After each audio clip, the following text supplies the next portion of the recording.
there, you doers. If you're wondering what this is a dryer motor from my Kenmore dryer. And the reason I'm holding it is this is the old one, and I'm going to get rid of this because I no longer need it. But I replaced this years ago.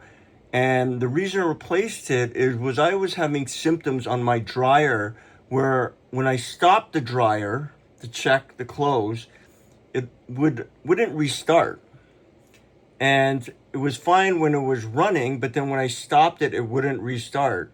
And so I was perplexed what was going on, because when I would let it sit for a while, it would then restart. So if you're facing these symptoms, this could be your issue. So let me tell you what I did was I basically had a hypothesis that something was going on with overheating of the motor, which is this. And I just kept scouring the internet, and I found a message board. I forgot where, but this guy posted something about the motor overheating. And I guess when it gets dirty and stuff, full of lint and stuff like that, or whatever reason, it starts overheating. And then when you turn off, it keeps running because the spinning drum keeps it cool. But when you stop the dryer, the motor heats up, and there's a switch that cuts it off in the motor, built in the motor, apparently. So I was like, that's pretty interesting. It confirmed my hypothesis. And so what I did was I bought this actually on Amazon years ago. You can buy it on other websites too.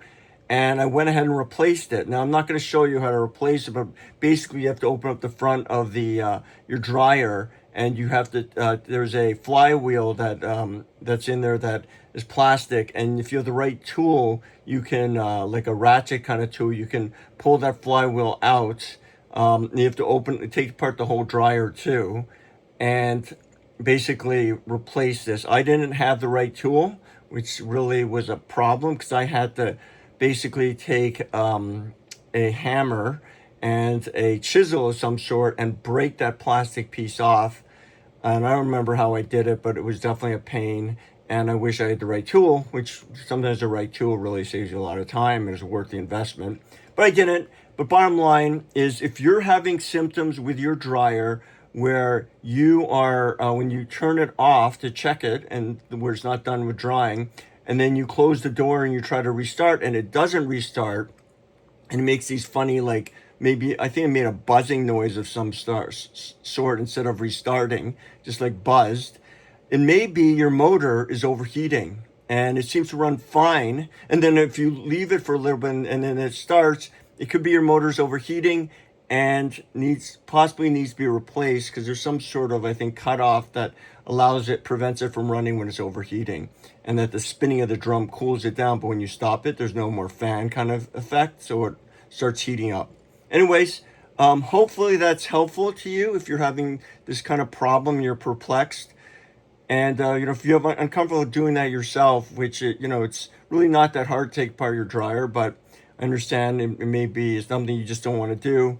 It could be this part right here. I think I paid, like, at the time, this was years ago, maybe about $65. This was like sort of like a reused part or something that I put in.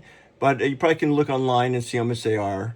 And it may not be worth the time, but I'm telling you that, just to let you know, that's what was going on with me. So before you go chasing other things, that could be it. And maybe if you get an appliance person, you could talk to them about that. All right, you doers, hopefully that's helpful. My objective here is to help you get things done. Please like and please subscribe, support my channel, and let's get things done. Stay safe.